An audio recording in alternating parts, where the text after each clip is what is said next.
I got the legendary green Alpinist new old stock Seiko Sarb 017. This watch is discontinued, but I managed to snap one up, and then I checked out the videos on YouTube and I wasn't happy with them.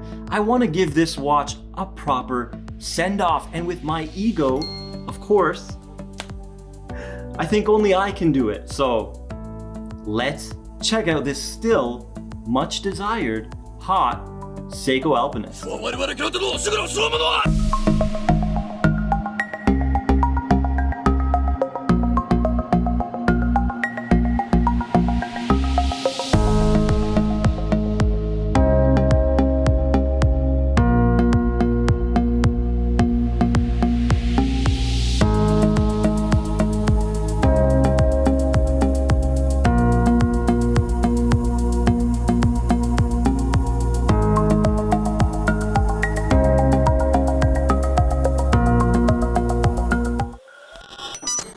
Introducing the Seiko Sarb 017, the Alpinist. This model is considered to be the Alpinist. There's just something special about it. All the elements work perfectly together. It's just a magical watch, so you can forgive people's ignorance when other Alpinists come out and they only consider this one an Alpinist. Because you know what? This one says Alpinist on the case back. All right. There you can see the case back. This one's brand new, not a scratch on it. When I put the bracelet on from the No Compass Alpinist, I taped up the whole watch. So this is absolutely spotless, new old stock. Some of you may have seen this watch on the best Alpinist in the world video. This is my other Alpinist, and yes, I put the Alpinist Sarb 017 case back on here because it makes the watch slimmer, not because I wanted the word Alpinist, all right? Because Seiko, they gave me the Alpinist pin with this Alpinist that does not say Alpinist on it. So Seiko considers the Alpinists that don't say Alpinist, Alpinists. It's ridiculous that I even have to say this, all right? But it has to be said. And good God, look at that gray dial. I'm debating which one to sell, to be honest, because, oh man, I love them both. I don't like having two of the same watch. I like to check off boxes, which I know is completely wrong in collecting. It's a negative, you shouldn't do it, but I want to have one of almost every brand. I want a Rolex, I want a Tudor, I want a Tag, I want a Breitling, I want a Hamilton, I want a... You get it. I almost said I want a Tissot. Oh God. It looks like... Yes, I want a Tissot C-Star. The serial number on mine is 2019. New old stock from Amazon. Man, it looks stunning. I can't. Maybe I should keep this one. I'm looking at it through the viewfinder and it's just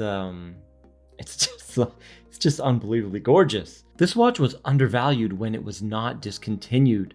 Now that it's gone, we realize its true value, and the prices are going up on these. You gotta have one of these in hand. You gotta live with it. If you live with it for a couple weeks, this thing really grows on you. It's got so much charm. It's a special timepiece for sure. And by the way, guys, the secret measurement, 38.4. This watch wears smaller than its size indicates. It's not too small. It's not too big. It's not too curvaceous. It's not too sharp. It's not over polished. It's not over brushed. It has the perfect ratio of many important key ingredients, and it has just enough details to be interesting, with that inner rotating compass and the second crown at 4 o'clock, elevating the Alpinist into the stratosphere. It has great wrist presence, not too big, not too small.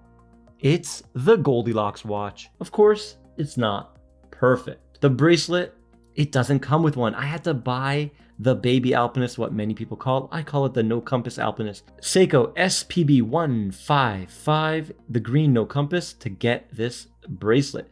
It's push pins, so not pins and collars. Has a gap there, but it fits it okay. There's a tiny gap between the lugs if you really look for it. And sometimes it's hard to get a perfect fit. There's no half links, and there's only 2 micro adjusts, even though it's fully milled. Not the greatest bracelet options for the Sarb. Man, if I knew some factories, I would custom make the best bracelet. This one, 20 down to 18. Doesn't taper enough, but remember, this is a tool watch, so you don't really want an elegant, dramatic taper. But yes, I know we do want it because we're watch enthusiasts and we're not really gonna go mountain climbing with this. Okay, maybe some of us are, but most of us are not.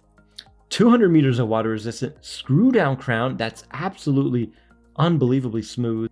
I've always been surprised how smooth the Seiko Alpinist crowns are compared to other Seikos. And these are the measurements that I got. 39.4 in diameter, 12.1 thick, the sapphire crystal sticks out just a hair. Lug to lug, no drilled lugs, nice clean look, 46.2.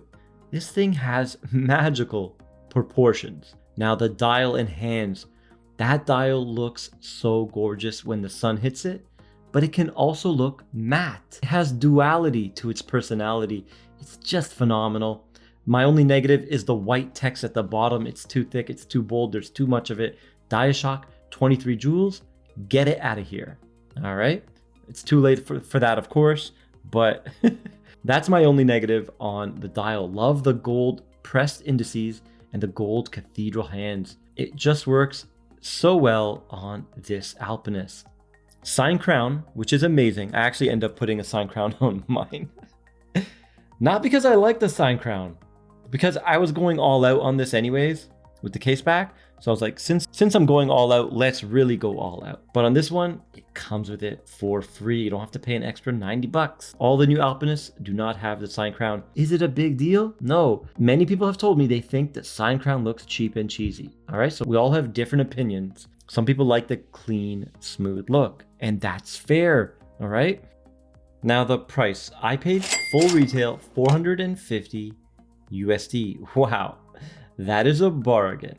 Real quick, next to the SKX, you can see it 42.5 versus 39.5 basically. All right, so pretty different on the wrist. I'm only showing you this because I know a lot of you have the SKX, and it helps give you a visualization of how the Alpinist will wear on your wrist. The lug to lug is actually the same, 46.2, and I believe the SKX is 46 even. This watch does not come on a bracelet, so doing the weight doesn't really make sense, but we're gonna do it anyways. 135, wow. Well under that 150 mark, so it's gonna be ultra comfortable. Another reason why this Alpinist is awesome. Here she is on my 6.5-inch wrist, and man, it wears perfectly. It does look a little bit larger on camera, always, but when I look around, it looks absolutely perfect. Nice and thin, 12 mil, but just has enough presence to remind you it's a tough tool watch with sapphire and 200 meters of water resistance. Man, what a stunning watch. Let's check her out on the time grapher. 6R15. Grand Seiko Sprawn mainspring. So it's the 7S26 family with some upgraded parts. 50 hours of power reserve, 24 joules, Hack Henwine automatic. And look at these numbers. 5 seconds a day, strong amplitude, a little bit of beat error 0.3, but overall doing well, 6, 3, 5, and 6. Let me just say, on my wrist, it does about +4 a day. All right, so let's see 12 down. Okay, let's do 12 down now to get the positional variance. All right, the beat error did go up a little bit, 0.4, but that's still acceptable when you see the rate. Wow, 1 second. And 235 amplitude, that's a little low, but guys, these 6R15s, I know they have low amplitude. I had a 6R15C serviced by a watchmaker, and a lot of problems with these 6Rs or 4Rs come from the Seiko factory. They're not oiled correctly. I don't know why, maybe they're made too quickly, mass produced. When a watchmaker gets in on these low-end Seiko movements, you're gonna have a tough, reliable tank for 10 years, and they're actually like really good movements. All right, and look at this. Look at this while I was talking. I wasn't even paying attention. 0, 0, 0, 0. Man, and it was +6 dial up, so yeah, I am getting +4 on the wrist. This is fantastic. I've been wearing it for 2 weeks, but never outside, just in the house. There you can see, powerful Seiko Lumebrite, no surprises here, fantastic lume, another reason to love the Alpinist. I love this watch.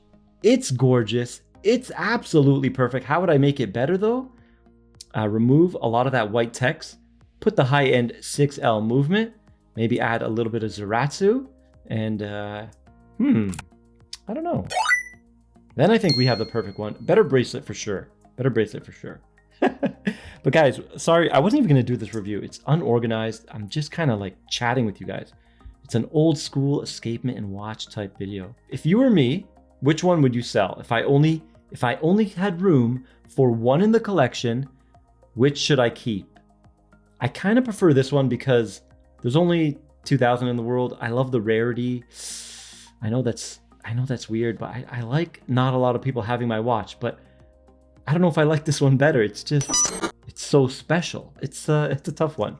So comment down below, which would you keep out of these two? And if you like this video, please like, share, and subscribe, and I'll see you in the next one.